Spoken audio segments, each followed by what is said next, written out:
Corbett national পার্কের প্রবেশদ্বার রামনগর থেকে আমরা সকাল 10টা নাগাদ দীঘালার দিকে রওনা হই।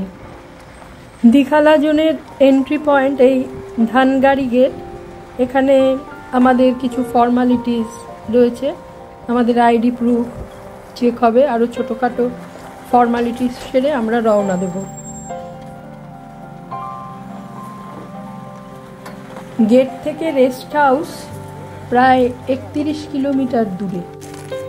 এই প্রসঙ্গে বলে রাখি যে এই ন্যাশনাল পার্কে মোট 8টা জোন রয়েছে, তার মধ্যে দীঘালা জোনে 5টা ফরেস্ট রেস্ট হাউস আছে।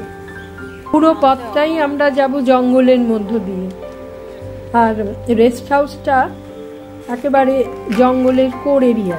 এই দীঘালা জোনের গেট কিন্তু 3টের পর বন্ধ হয়ে যায়।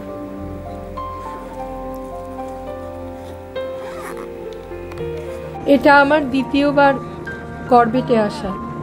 গতবার এই সুলতান রেস্ট হাউসে ছিলাম, সেবার খুব বৃষ্টি পেয়েছিলাম, সেই অভিজ্ঞতা নিয়ে আমার ভিডিও রয়েছে।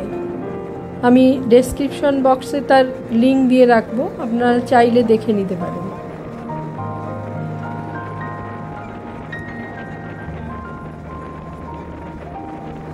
দীঘালা জোনের সবচাইতে আকর্ষণীয় রেস্ট হাউস হচ্ছে এই দীঘালা ফরেস্ট রেস্ট হাউস।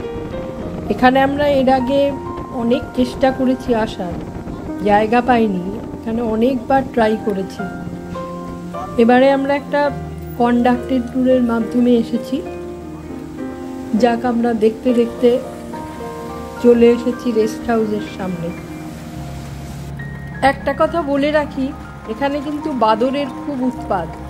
খাবার জিনিস দেখলেই চোখের নিমেষে কেড়ে নিয়ে চলে যাবে, আর ঘর যদি খোলা পায় তবে কোন ফাঁকে ঢুকে পড়বে আপনারা টেরও পাবেন না। আমাদের অসতর্কতার সুযোগে ঘরে ঢুকে খাবার নিয়ে পালিয়েছিল। এটা রেস্ট হাউসের ডেক এরিয়া।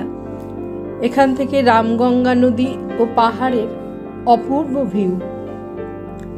ওই যে দূরে দেখা যাচ্ছে পাড়, এখানে রাত্রিবেলায় বন্য জন্তু জানোয়াররা, বিশেষ করে হাতির দল চলে আসে।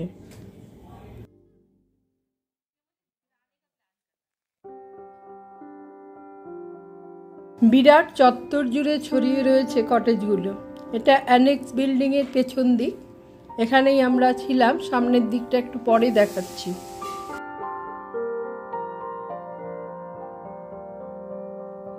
বড় ক্যান্টিন, এখানে ব্রেকফাস্ট, লাঞ্চ, ডিনার সহ খাবার খরচ পার ডে পার হেড 1200 টাকা। সবই ভেজ খাবার এখানে, একমাত্র নন ভেজের মধ্যে পাওয়া যায় ডিম। সব খাবারই খুব সুস্বাদু। আর এটা ছোট ক্যান্টিন, এখানে চা, কফি, পাউরুটি, ম্যাগি, ছোটোখাটো স্ন্যাক্স আইটেম পাওয়া যায়। এখানে খাবার দাবারের দামও অনেকটা কম। এটা রেস্ট হাউসের একেবারে ঢোকার মুখেই।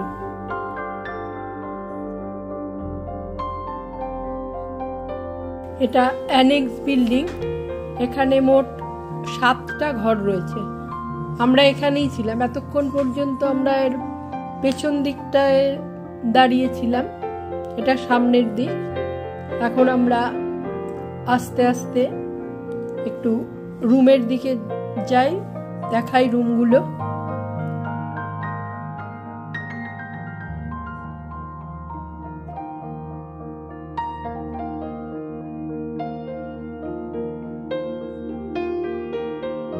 আমাদের রুমটা একটু দেখাই।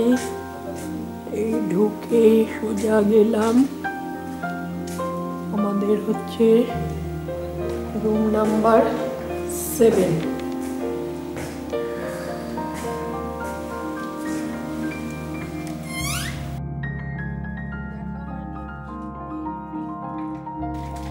এই রুমটা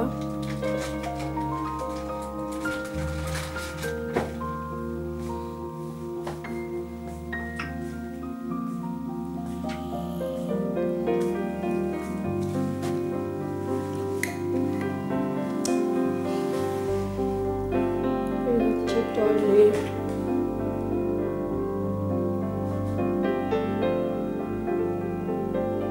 ফেসিলিটি আছে, গিজার আছে, টয়লেট শাওয়ার রয়েছে, এক্সস্ট ফ্যান রয়েছে, সব ফেসিলিটিস রয়েছে। ওল্ড এফআরএইচ দীঘালার সব থেকে পুরনো ফরেস্ট রেস্ট হাউস। এটার বুকিং কিন্তু অনলাইন হয় না।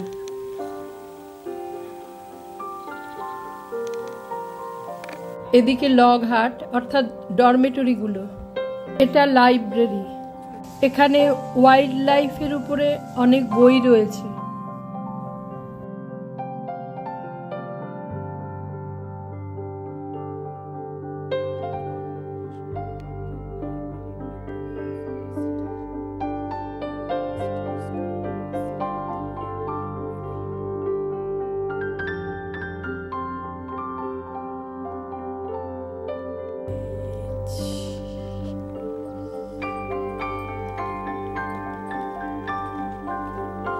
এটা ওল্ড এফআরএইচ এর পেছন দিকটা।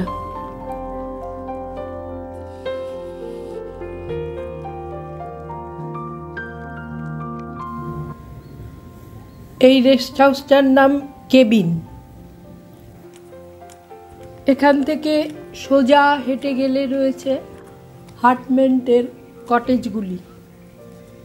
কটেজগুলো কম্পাউন্ডের একেবারে শেষে, তারপর ইলেকট্রিক ফেন্সিং দিয়ে ঘেরা। অবশ্য পুরো দীঘালা ফরেস্টের এই গেস্ট হাউসটাই ইলেকট্রিক ফেন্সিং দিয়ে ঘেরা। আর এই কটেজের সামনে দিয়েও বয়ে চলেছে রামগঙ্গা নদী। এরপরেই শুরু হয়ে যাচ্ছে জঙ্গল এরিয়া।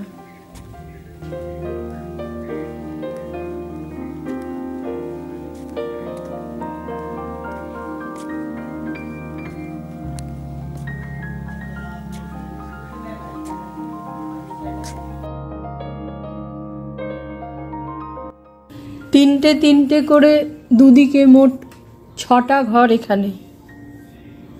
এখানে থাকলে বাঘের গর্জন শোনার অভিজ্ঞতাও আপনাদের হতে পারে, যেমন একদিন রাতে আমাদের হয়েছিল।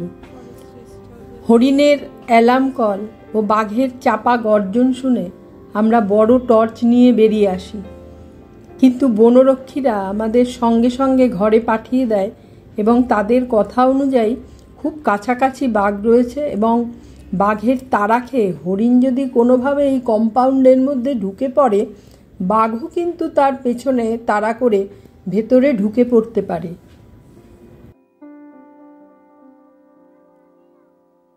আপনাদের আগেই বলেছি আমরা একটা কন্ডাক্টেড ট্যুরে এখানে এসেছি। আমাদের প্যাকেজটা ছিল 4 রাত 5 দিনের। এর মধ্যে ছিল প্রাইভেট গাড়ি করে দিল্লি থেকে রামনগর যাতায়াত, ডিনার ও ব্রেকফাস্ট সহ রামনগরে 1 নাইট থাকা এবং দীঘালা রেস্ট হাউসে 6টা জিপ সাফারি সহ 3 নাইট থাকা। 4 বেলা খাওয়া খরচা কিন্তু নিজেদের। আর একটা কথা, এখানে যদি কনফার্ম বুকিং পেয়ে যান, সেটা কিন্তু কোনো অবস্থাতেই আপনি ফেরত দিতে পারবেন না। এর 1 পয়সাও রিফান্ড হয় না। এখানকার সমস্ত রেস্ট হাউসগুলোতেই একই নিয়ম।